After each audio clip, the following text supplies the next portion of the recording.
SER Podcast.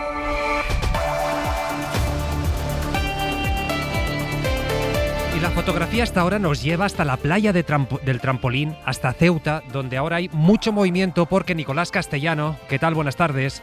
Hola, buenas tardes, Pablo. Allí lo que nos estás contando, lo que estás viendo tú ahora mismo en estos momentos es cómo está empezando, parece, un reparto de comida a las decenas y decenas de personas subsaharianas que están allí en esa playa, ¿verdad? Sí, sería la primera vez que se les reparte comida desde el jueves que entraron a Ceuta. El caos en la organización, en la atención humanitaria de estas personas que hemos venido contando durante todos estos días, personas que están durmiendo al raso en esta playa del Trampolín, la mayoría de claro perfil, solicitantes de asilo, se ha desencadenado hace unos minutos, todos carreras, polvo, todos intentando hacer filas. Ahora están también los antidisturbios intentando poner orden porque han visto llegar un furgón del SETI con el director al frente, han visto llegar algunos coches de la Cruz Roja que se van a encargar del reparto de alimentos. Y la verdad que es triste ver la desesperación de estos jóvenes intentando pues hacer esa cola desesperada para tomar por primera vez algún tipo de alimento, más allá de aquellos que han traído de manera voluntaria muchos de los vecinos de Ceuta que les han ayudado en los últimos días. Pablo, es una imagen tremenda, ahora están todos los compañeros de los medios internacionales y muchos de ellos, por cierto, diciendo que no habían visto un desastre como este nunca. Es terrible. Hablamos de esta fotografía, Nico, pero después hay otra en Ceuta, son las de centenares de menores que entraron a la ciudad en los últimos días. Siguen tirados por las calles sin asistencia, menores que se concentran, como ya ocurrió en 2021, en varias naves frente a la playa del Tarajal. Todo esto mientras la ciudad, Nico, trata de ampliar su capacidad para dar una respuesta a estos niños y adolescentes. Tú has podido hablar, lo escuchábamos en la ventana y se nos ha puesto los pelos de punta, ese momento en el que a un menor de 12 años... estaban a punto de deportarlo a Marruecos, aunque la legislación no lo permite. Sí, hablamos de cifras de entre 3.000 y 5.000 personas que dice la ciudad autónoma que quedan aquí, entre ellos estarían los menores, aunque nadie sabe cuantificar todavía, Pablo. Es increíble, tantos días después, la policía no ha afiliado a los menores que están tirados en la calle, por la ciudad, en el monte y sobre todo en esas naves del Tarajal, que ya en el 21 fueron una escena de vergüenza de cómo estaban los menores. Están, eso, sin filiar, niñas solas de 10, 12 años, y también hemos conocido a Mohamed, que de manera increíble, a pesar de que todo el mundo conoce la legislación, y más los funcionarios, iba siendo arrastrado por un legionario que, a pesar de que el niño lloraba desesperadamente diciéndole no a Marruecos porque iba solo, porque no quería ser expulsado, quería quedarse aquí en Ceuta, ese legionario la arrastraba y este era el momento. Y ahora que irse al centro. Vale. ¿Ha localizado a sus padres? Graba. Este pequeño lloraba, decía que quería ir al centro de menores, era literal, que no tenía ningún acompañante. Finalmente, cuando el teniente coronel de la unidad de legionarios se ha dado cuenta de la escena, porque estábamos ahí alrededor un grupo de compañeros, es cuando ese teniente coronel le ha recordado, dándole una orden al legionario, que a los menores solo no se les echa. Pero bueno, hemos visto muchas escenas, desgraciadamente, en las que muchos de estos niños llegan solos y hemos visto también fotos de una niña un poco después cruzando sola al otro lado. Es la imagen de la desesperación. Finalmente ese niño ha sido puesto en manos de la Cruz Roja y ha sido llevado al área de menores de la ciudad autónoma de Ceuta. Gracias, Nico. Ahora vuelvo contigo, pero antes del tiempo, Nuria Seró, buenas tardes. Hola, muy buenas tardes. Hoy es un día de verano, de calor y tormentas. Calor en Canarias, donde se han superado los 40 grados. Se ha rozado ese valor tanto en Murcia como también en Málaga, porque en el resto del país se ha notado que han bajado las máximas. En cuanto a las tormentas, afectan especialmente a Aragón y Cataluña. De hecho, están dejando incluso granizo. Durante las próximas horas seguirán los chubascos, irán afectando especialmente a Cataluña y irán abandonando Aragón. Una jornada mañana que vendrá marcada en general por el sol, pocas nubes, tan solo en el norte del país encontraremos algunas nubes y por la mañana lloverá débilmente en Galicia. Por la tarde una vez más tendremos tormentas en el nordeste que serán intensas especialmente en el prelitoral catalán y entre Teruel, Castellón, Tarragona. Mañana esperamos una máxima de 40 grados en Málaga, 32 en Soria, 27 en Lugo. Gracias, Nuria. Y hay media hora 25 deportes. Tony López, buenas tardes. ¿Qué tal, Pablo? Muy buenas. Está jugando ahora mismo Rafa Jodar, la final del ATP 500 de Washington. Ayer no pudo hacerlo por la lluvia. Se juega hoy el título contra Taylor Fritz. Por ahora los dos mantienen su saque. 3-2 gana el americano. Y día de medallas en los europeos de natación. 2 bronces, el de Jordi Cáceres y el de Iris Tió en el solo. Y la plata por la tarde del equipo femenino en la rutina libre por equipos. Gracias, Tony. Te escuchamos 6:30. Empieza hora 25.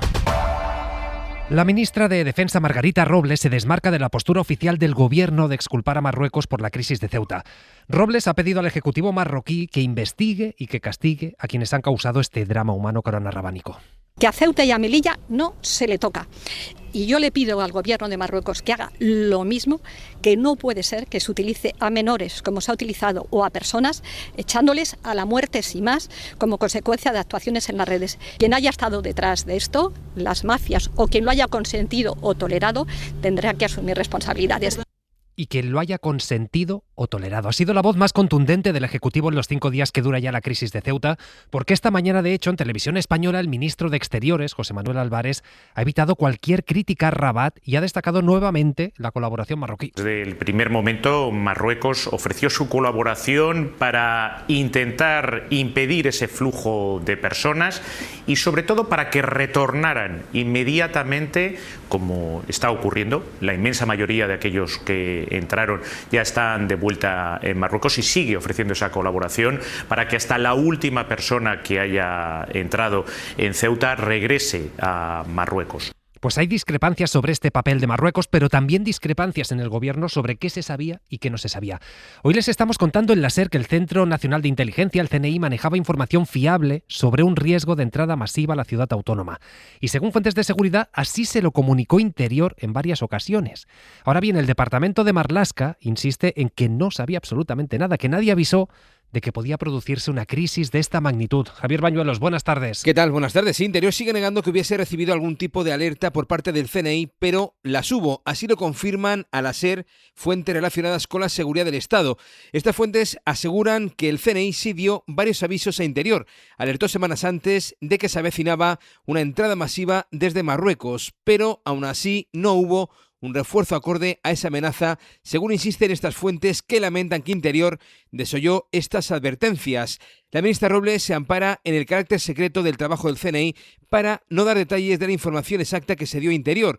No quiere, dice, entrar en polémica, pero sí ha querido lanzar este mensaje de apoyo a todos los servicios de información, incluidos los de Policía y Guardia Civil. Mi reconocimiento y mi agradecimiento a los hombres y mujeres del CNI, del CIFAS, de los servicios de información, de la Policía y de la Guardia Civil, que en todo momento, en condiciones muy difíciles y que además no se pueden contar, realizan su trabajo. Interior, por cierto, sigue sin detallar cuál fue el incremento del dispositivo de control de la frontera en Ceuta, activado a mediados de julio tras detectar un repunte en el flujo de migrantes que llegaron a nado hasta la costa de Ceuta. Pero es que hoy hemos sabido, también se lo hemos adelantado aquí en la SER, que el Ministerio de Migraciones y el de Interior llevaban días hablando de la situación en Ceuta, del posible riesgo, y de hecho, el departamento de Marlaska llegó a reconocer que la situación podía volverse crítica.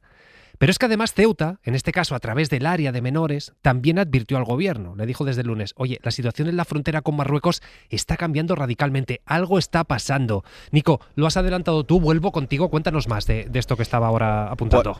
Pues sí, Pablo, la cronología de ese intercambio de mensajes al que ha tenido acceso la cadena SER empieza hace 18 días. Es Migraciones la que muestra su preocupación para evitar precisamente la escena que estamos viendo ahora, el colapso del Centro de Estancia Temporal de Inmigrantes que gestiona el Ministerio de Inclusión y Migraciones, y ver a tanta gente fuera sin capacidad de cama, de comida, de agua, que es lo que estamos viendo en este momento. El día 17 de julio, altos cargos del Ministerio de Inclusión y Migraciones empezaron a trasladar su preocupación a Interior por el creciente goteo de los nadadores, y fue el día 21 cuando desde la Secretaría de Estado de Seguridad del Ministerio del Interior le responden a Migraciones, y abro comillas, la situación puede llegar a ser crítica. Esto va a ir en aumento. En otro mensaje, el 27 de julio, previo a la crisis desencadenada el jueves pasado, desde la Secretaría de Estado de Seguridad añaden, lo de los nadadores va para largo y gracias a que Marruecos para el 80%. Esto hasta que dejó de hacerlo y la situación se ha desbordado. Gracias, Nico. En fin, un dato que hemos conocido esta tarde: el Servicio de Salud de Ceuta ha atendido en toda la crisis a más de 1.500 personas. Es cierto que en las últimas horas estas atenciones se están reduciendo drásticamente. Radio Ceuta, Javier Paredes. El Ingesa, la entidad del Ministerio de Sanidad encargada de gestionar la atención sanitaria pública en Ceuta y Melilla, confirma que los dispositivos asistenciales de atención primaria y atención especializada han realizado un total de 305 asistencias en las últimas 24 horas, consolidándose así el descenso progresivo de la presión y manteniéndose la actividad sin incidencias relevantes. Los datos reflejan un claro descenso de las asistencias en el conjunto del área sanitaria, con una evolución a la baja sostenida en los 3 últimos días, con 1.149, 463 y finalmente 330 5 asistencias respectivamente. Además, el INGES agradece públicamente el esfuerzo de todos los profesionales y confirma que el dispositivo especial permanecerá activo mientras las circunstancias lo requieran. Y en Melilla, el presidente de la ciudad, del PP, ha denunciado que están acogiendo a 344 menores, que es el doble que antes de la crisis y 4 veces más de lo que puede gestionar su administración. Esto decía Juan José Imbroda. Nosotros, en el centro de menores, la crisis de estos días, por llamarla de alguna manera, teníamos 168 menores extranjeros no acompañados, 168. Al día de hoy, después de estos últimos días, tenemos 344, algo más del doble. Bueno, en lo judicial, la Audiencia Nacional ha pedido un informe policial para saber si es competente para investigar esta entrada masiva. Alejandro Becerra, buenas tardes. ¿Qué tal, Pablo? Buenas tardes. La magistrada María Tardón ha pedido un informe a la Comisaría General de Extranjería y Fronteras. Quiere saber si la entrada pudo tratarse de una actuación promovida o coordinada por una organización o grupo criminal. En un auto, incoa diligencias tras recibir una denuncia de Justicia Europa y oficia a la policía antes de determinar si la Audiencia Nacional es competente para investigar los hechos. La denuncia incluye delitos contra la seguridad del Estado, de favorecimiento de inmigración ilegal y de tráfico de personas, entre otros. Y a menos de 24 horas de la reunión de los ministros de Interior de la Unión Europea, esta mañana Álvarez exigía solidaridad a los socios europeos y también cargaba contra Meloni. Italia no es capaz de resolver esa situación, mucho menos como lo ha hecho España. Ya le gustaría a Italia resolver la situación en Lampedusa, cuando uno ve crisis migratorias que han tenido lugar pues en la frontera este de Europa. Estos fenómenos, estos picos migratorios existen en Europa. Y saben que la presidenta de la Comisión Europea, Ursula von der Leyen, en un primer momento apremió a España que resolviera esta crisis. Tuvo una reacción, podríamos decir, fría, tibia. Pues bien, ahora felicita a nuestro país y también a Marruecos, al que define como socio estratégico para combatir la inmigración ilegal. En su respuesta a la carta del presidente Sánchez, en la que pedía solidaridad, la jefa del Ejecutivo Comunitario pide reforzar las fronteras. Victoria García, buenas tardes. ¿Qué tal, Pablo? Buenas tardes. Tras la reunión del Coreper, que es el encuentro de los embajadores de los Estados miembros que preparan las reuniones ministeriales en Bruselas, ahora confirman que la crisis migratoria registrada en Ceuta quedó rápidamente bajo control y han expresado su solidaridad con nuestro país después de que las últimas informaciones facilitadas por las autoridades españolas a las agencias comunitarias indiquen que prácticamente todas las personas que accedieron de manera irregular desde Marruecos han retornado y que no se han producido movimientos hacia la península ni hacia otros países europeos. La Haya va a defender mañana en esa reunión que se haga una investigación exhaustiva de cómo se pudo producir una avalancha de esas características. En opinión de Van der Brink, que es el ministro holandés de asilo, y en una carta remitida al Parlamento, asegura que Bruselas debe ser guardiana de los tratados y como tal debe liderar y realizar una investigación y evaluación exhaustivas de las causas y las deficiencias para que quede claro cómo ha podido producirse esta situación. La presidenta de la Comisión Europea, von der Leyen, ha felicitado a España y a Marruecos por la gestión de la crisis y pide reforzar las fronteras. Gracias, Vicky. Y en el Partido Popular hablan de invasión, pero no se sabe de quién ni para qué, porque los de Feijóo evitan poner el foco sobre Marruecos. Dicen que toda la responsabilidad es del gobierno central. El PP, de hecho, pone en duda que el CNI no supiera nada de lo que iba a ocurrir. Julia Molina. Los de Feijóo rechazan que se trate de una crisis migratoria y siguen insistiendo en que lo ocurrido en Ceuta fue una invasión, aunque evitan la crítica directa a Marruecos. El secretario general de los populares, Miguel Tellado, ponía hoy de nuevo toda la responsabilidad en el gobierno español. En relación con Marruecos, bueno, yo creo que es imprescindible esclarecer qué es lo que ha fallado en la cooperación con Marruecos. Y creo que todo lo que ha ocurrido tiene un responsable principal. Y ese responsable principal se llama Pedro Sánchez. Los populares nacionales se desmarcan así de su propio líder en Ceuta, que hoy en una entrevista en El País señalaba que el país vecino no es un socio fiable. Los de Feijóo ponen además en duda la versión del gobierno. No podemos creer que los servicios de inteligencia de España no conociesen que una marea humana que se dirigían hacia la costa de Ceuta no fuese advertido. El PP lamenta que Sánchez no haya convocado una comparecencia extraordinaria en el Congreso y ha registrado una batería de preguntas al Gobierno, tanto en la Cámara Baja como en el Senado. Y hay alguien fuera de nuestras fronteras que sigue utilizando lo que ha pasado en Ceuta para sus intereses electorales. Se lo pueden imaginar. Donald Trump. But when I saw what happened in Spain, I said, you know, we had a version of that. You could say much worse. We allowed 25 million people under Joe Él dice Biden. que cuando estaba viendo lo que pasaba en Ceuta se acordaba de Joe Biden, es decir, del expresidente demócrata, porque según Trump, él permitió la entrada de 25 millones de personas porque tenía las fronteras abiertas, en fin. Pero es que después de Trump y de toda la ultraderecha europea faltaba el presidente de Argentina, Javier Milei, el amigo de Abascal, que ha aprovechado estas últimas horas para criticar a Sánchez y rizando el rizo, acusando al presidente, atención, de provocar esta crisis, dice Milei, analista político también, para ganar votos. Desde Buenos Aires, Berta Reventós, buenas tardes. Buenas tardes. Sí, Javier Milei ha acusado directamente a Pedro Sánchez de dejar entrar a los migrantes en Ceuta para que estos lo favorezcan electoralmente. En el caso de España, Sánchez los usa, esos inmigrantes, para nacionalizarlos y que voten por él. Y, digamos, perpetuar su tiranía. Un poquito parecido al kirchnerismo, ¿no? Me pareció. Bueno, de hecho, digamos, el kirchnerismo es la sucursal argentina, el socialismo del siglo XXI. Él es la sucursal española. Milei ha señalado al wokismo europeo como responsable de la crisis en Ceuta. Según él, las políticas de igualdad de género de los últimos años en Europa han ido demasiado lejos, generando un desequilibrio poblacional que no permite sostener las pensiones y por ello Sánchez estaría abriendo la puerta de forma indiscriminada a los migrantes. En la misma entrevista, Milei ha vuelto a insultar a Lula da Silva, llamándolo presidiario y corrupto, en medio de una crisis diplomática sin precedentes con Brasil, que todavía no ha concretado cuándo regresará su embajador a Argentina. Y lo hemos sabido esta tarde, la defensa del expresidente Zapatero ha recurrido el auto del juez Calama, que autoriza a la UDEF a ampliar la investigación de sus cuentas bancarias. Lo que quiere Zapatero es que el juez ponga límites a la policía a la hora de bucear en estas cuentas. Pero no es que se esté oponiendo al análisis de ellas, tampoco al análisis de las cuentas de las empresas de sus hijas. Isabel Vega, buenas tardes. Buenas tardes. Sí, la defensa de Zapatero lo que recurre es la decisión del juez de autorizar a la UDEF para ampliar la información que se considere pertinente en los 13 requerimientos a entidades bancarias que ha enviado para revisar sus cuentas. Considera que se trata de una delegación demasiado amplia, casi un cheque en blanco que puede acabar en una investigación prospectiva. El recurso pide al juez que rectifique este punto para que la UDEF tenga que pedir su permiso cada vez que necesite una de esas ampliaciones de información, tanto en sus cuentas y productos financieros como en los de la empresa que administran sus dos hijas. Además, solicita que el marco temporal se acote como mucho hasta diciembre de 2025, porque abarcar 2026, dice, excedería la investigación, y pide medidas al juez para que toda la información recabada que no sea relevante para el caso quede fuera de la causa. Y el PSOE de Madrid pide reunir de manera urgente la mesa de la Asamblea para que Ayuso dé explicaciones, esas que todavía no ha dado, sobre la compraventa del ático en Chamberí, que en teoría iba a utilizar para oficina, a pesar de que la ley no permitía utilizarla para tal. Ayuso el fin de semana intentó volver a utilizar la carta de los incendios y hoy su portavoz ha dicho que el piso se va a adjudicar a la mejor oferta económica. Radio Madrid, Ana Iriarte. Una convocatoria extraordinaria de la Diputación Permanente de la Asamblea es lo que piden los socialistas madrileños para que la presidenta aclare la poca transparencia en la adquisición del ático. Mar Espinar es portavoz socialista en la Asamblea. Y ella sigue mintiendo como una bellaca.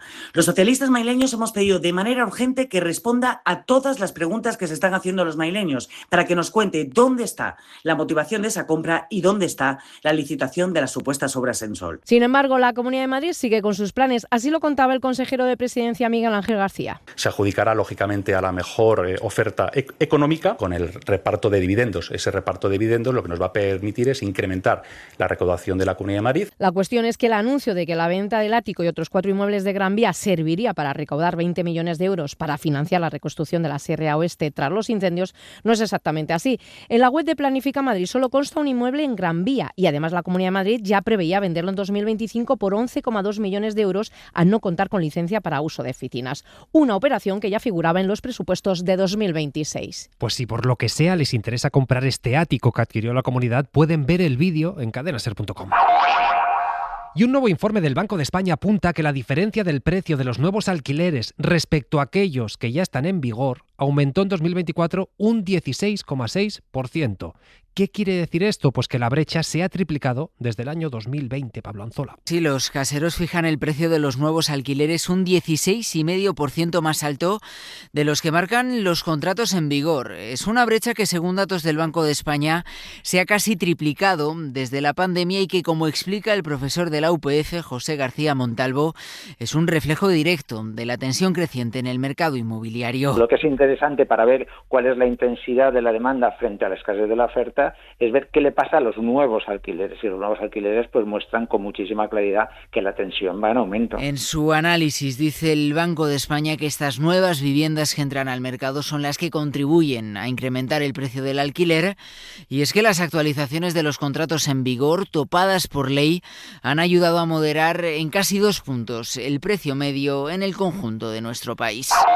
Por cierto, que sigue la comparecencia de Donald Trump, da el enésimo ultimátum a Irán, dice que ahora sí que sí, o se aviene a cerrar ya un acuerdo, o lo que puede pasar va a ser terrible. En fin, las amenazas habituales de un Donald Trump que lleva desde que accedió a la presidencia multiplicando sus beneficios económicos. El último negocio, la red social que él mismo creó para dar voz a su propaganda al margen de los medios tradicionales. ¿Qué ha hecho? Pues ha sacado un nuevo servicio premium que por, atención, $100.000 al mes permite acceder en primicia a los mensajes del presidente. Victoria García, vuelvo contigo. Esos $100.000 mensuales, Pablo, pueden parecer un precio alto, pero si eso te permite tener acceso privilegiado a información que quizás a algunos les merezca la pena el desembolso, quien contrate un servicio durante 3 años, la cuota mensual se abarata, $60.000 al mes. Una decisión o anuncio de Trump que puede hundir los mercados o provocar grandes subidas. Tener acceso a esa información minutos antes que el resto puede hacerte rico. Pero ¿es eso legal? Jenna Peterson es auditora de la bolsa estadounidense. These markets are highly regulated for a reason. Pues para evitar estas cosas se hacen las normas, las reglas, esto es para hacerse más rico él y sus acólitos. La red social pone en marcha un servicio de acceso premium a los posts del presidente de Estados Unidos, una iniciativa criticada por la oposición y expertos por suponer un uso de información privilegiada. Es el senador Ron Harris, demócrata. Porque está vendiendo información pública que tú mismo generas y se la das a alguien minutos antes por haber pagado por ella y que saque beneficio. Eso eufemísticamente se llama manejo de información privilegiada. Gracias, Vicky. Precisamente en Estados Unidos, los incendios en el noroeste del país han provocado la evacuación de 65.000 personas después de arrasar 700 viviendas. Las autoridades hablan de 70 fuegos por todo el país que no dan tregua, como tampoco dan tregua los incendios que se desataron hace 5 días en Ática, en Grecia, que están peligrosamente cerca de la capital, a apenas 30 kilómetros de Atenas. Ahora hay miles de personas evacuadas. Pero es que, de hecho, en toda Europa la sequía y el calor están provocando muchísimos problemas, Miguel Galindo. Esta misma tarde el Ministerio de Defensa rumano ha informado de que se ha llevado a cabo con éxito una detonación controlada de una carga explosiva para aumentar el caudal del río Danubio con el fin de incrementar el flujo de agua hacia la central nuclear de Cernavoda, al este del país. En Rumanía, las autoridades han declarado el estado de alarma por sequía. No es el único país del este de Europa en el que preocupa el estado del segundo río más largo del continente. En sus países vecinos, Serbia y Hungría, el Danubio también ha alcanzado niveles alarmantemente bajos. En este último, el primer ministro Peter Magyar anunció ayer que el gobierno cerraba la central nuclear de Paks, que genera el 35% de la energía consumida en el país. El nivel del Danubio en Paks y Budapest está estancado, pero las previsiones hidrológicas para los próximos días son ligeramente más optimistas. En Alemania, el Rin registró descensos sin precedentes en su caudal, con un mínimo de 67 centímetros en Colonia, lo que ha obligado que los cargueros tengan que navegar con menor mercancía para evitar encallar. Pues precisamente sobre el coste de las olas de calor y los incendios forestales, dice el Financial Times que estos fenómenos han supuesto más de 3.000 millones de euros en Francia, España y otros países de Europa, Sira Valdés. A los 3.500 millones de euros que hasta ahora ha habido que destinar a extinguir los incendios, según Asenfo, unos 19.000 euros por hectárea, se sumarán después los de la fase de recuperación de los terrenos afectados, que serán más de 3.000 millones de euros adicionales si se tienen en cuenta todos los grandes incendios que han arrasado Europa hasta ahora, según cálculos del Financial Times. Una inversión que además no dará sus frutos hasta dentro de décadas, según explica Miguel Ángel Duralde, presidente de Asenfo. Podemos tener un bosque equivalente en muchas cosas, entre los 25 y 45 años, pues encontrarse ya con un sitio donde no hay restos de incendio, no hay nada de esto, y hay una naturaleza que los árboles hubieran sido más grandes, pero pues ahora serán un poco más pequeños. Si el fuego sigue extendiéndose por el territorio, apunta el diario británico, los daños podrían llegar a triplicar la media anual de pérdidas registrada entre 2011 y 2018, que fue de 2.000 millones. Es decir, ascendería a un total de más de 6.000 millones de euros. El Defensor del Pueblo mantiene abiertos 450 casos de pederastia en la Iglesia española. De ese total, casi 150 están ya en la fase final de tramitación, en la que se va a reconocer su condición de víctima y también se va a fijar la reparación económica a la que tiene que hacer frente la Iglesia. Laura Gutiérrez. Sí, en 4 meses desde que se puso en marcha el nuevo sistema de reparación acordado entre la Iglesia y el Estado con la mediación del Defensor del Pueblo, esta oficina ha recibido cientos de denuncias de abusos a menores que han prescrito en la vía judicial. Hasta el momento el Defensor estudia 450 expedientes y un tercio de estos casos están ya en la fase final del procedimiento, a un paso de terminar la tramitación que acabará con un reconocimiento de su condición de víctimas y con una reparación que puede ser restaurativa y económica. En todo caso, será la Iglesia, las congregaciones y las diócesis las que asuman la indemnización que fija el Defensor. Desde marzo, la Oficina de Atención a las Víctimas de este organismo ha entrevistado personalmente a un centenar de víctimas y ha desechado tan solo 4 reclamaciones. Y el Tribunal Supremo ha reconocido hoy que es legal la ayuda económica a la madre de una mujer asesinada, aunque no convivía con ella. Esto se remonta al año 2016, cuando un hombre asaltó el domicilio de una mujer y la mató. En su día, la Administración de Murcia le negó la ayuda a su madre porque no convivían, pero sí dependía económicamente de ella. Y ahora el Supremo le da la razón. Isabel Vega. Sí, el contencioso del Tribunal Supremo ha reconocido el derecho de una madre a recibir una ayuda pública por el asesinato de su hija, de la que dependía económicamente. Ocurrió en 2016. La hija tenía 35 años y fue asesinada por un hombre que asaltó su domicilio. La Administración le había negado a su madre la ayuda porque, aunque la mujer alegaba que su hija era su sustento, no vivían juntas. Un requisito el de la convivencia, que recoge el reglamento que regula este tipo de ayudas. Tras analizar a fondo la normativa, los magistrados han llegado a la conclusión de que ese reglamento va más allá de la propia ley, que no exige que exista esa convivencia para acceder a las ayudas. Entienden que se está imponiendo un requisito extra que contradice además el espíritu de la ley, porque lo que se busca es paliar el impacto de una muerte violenta sobre las personas que dependían económicamente de la víctima. Y puede haber dependencia económica, como recuerdan los magistrados, aunque no exista convivencia. Pues sobre violencia machista, la jueza ha enviado a prisión provisional al asesino de su pareja de 27 años en Santander. Hoy el Ministerio de Igualdad ha confirmado como un nuevo caso de violencia machista en nuestro país y, según las primeras investigaciones, no había denuncias previas por violencia de género. Más cosas, la policía local de Benidorm está buscando una familia que se dejó olvidada una urna con cenizas de un familiar en la taquilla de un supermercado. En caso de no encontrar a sus propietarios, la policía tiene previsto trasladarlas al cementerio municipal. José Biblasco, buenas tardes. Las cenizas que han sido encontradas esta mañana estaban en el interior de una de las taquillas en las que los clientes del establecimiento pueden dejar sus objetos personales mientras realizan sus compras. Ahora la policía local benidormense trata de localizar a los familiares. Quique Tortosa es el portavoz del cuerpo. En este momento estamos haciendo las gestiones para intentar localizar a los posibles familiares, pero de momento no lo hemos conseguido y estamos dando difusión a esta imagen para ver si entre toda la ciudadanía pues conseguimos localizar a alguien para poder devolverlas. Si no encuentran a los propietarios, la urna será trasladada al cementerio. Y el nuevo estatuto del artista aprobado por el Gobierno exige por primera vez y de forma obligatoria a que en los rodajes con escenas de sexo exista la figura del coordinador de intimidad. Esta es la persona que se encarga de garantizar el consentimiento y también pues que todos los intérpretes se sientan cómodos. Con una de estas personas, de estas coordinadoras de intimidad, ha hablado Joel Peña. Podríamos decir que el cine español ha estado lleno de deseo, pasión, donde se ponga un buen chocho, que se quite todo lo demás. Y mucha sensualidad. Me voy a morir de tanto amor. Recordarán escenas como el beso de Pey Bardem en Jamón Jamón o la polémica violación simulada en Kika. Todas ellas tienen algo en común. La grabación de contenido íntimo sin control, solo bastaba alguna conversación entre actores y dirección. Ahora esto es algo impensable. En España la coordinación de intimidad es ya obligatoria. Rebeca Medina es la primera coordinadora de intimidad de nuestro país. Es muy importante para mantener la seguridad de los actores y actrices durante todo el proceso, pero en el set de rodaje, digamos que es el momento de máxima vulnerabilidad. Se exponen tanto físicamente, si hay algún tipo de desnudo. El sector también garantiza que haya equipo mínimo en set en las escenas íntimas y el uso de barreras para evitar el contacto pelvis con pelvis. Buscan que los límites sexuales de los actores y las actrices no se vean superados por un guión de ficción. Para no perderte ningún episodio, síguenos en la aplicación o la web de la SER, Podium Podcast o tu plataforma de audio favorita.